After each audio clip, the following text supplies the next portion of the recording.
The subprimal that we have here is the boneless beef strip loin. If we look at this subprimal, again, just as in the ribeye, we have a bone side or a belly side where the bones were removed from. If we turn that over, we have the external surface of the product where we see the external fat cover.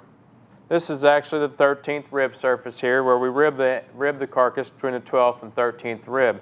So the ribeye would actually be right here in front of the strip loin. If we go to the other end of this subprimal, we have what we call the vein end or the sirloin end. The boneless beef sirloin would be extension right here. It's been removed. This is what we now consider the vein end of the strip loin. The tail portion you can see here, this is actually a 1x1 strip loin, so it's a 1-inch tail on both on the rib end and on the vein end.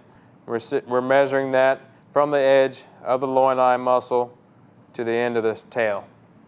In trimming the strip loin prior to portioning, there's a couple things we want to do. First of all, the belly of the strip loin, we want to remove any heavy connective tissue or bone felt, as you might hear it referred to, from the belly surface. Here on the back side of the strip loin, we'll make a cut through here that exposes lean so that we can get rid of that heaviest portion of connective tissue. Again, it does not cook well, it won't break down during cooking, and it's not something that you want to serve to your guests. Last thing we'll do is trim the external fat surface down to specification. As always, when we begin portioning, we first want to take a face cut, a small cut here at the beginning to make sure that first steak is square in appearance. Then we begin portioning steaks.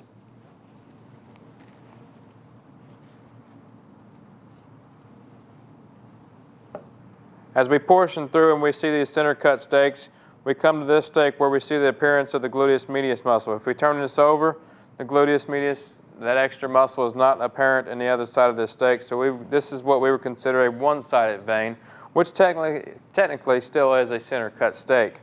The remaining two steaks here with gluteus, with the extra muscle on both sides, would be vein steaks, would not be considered center cuts.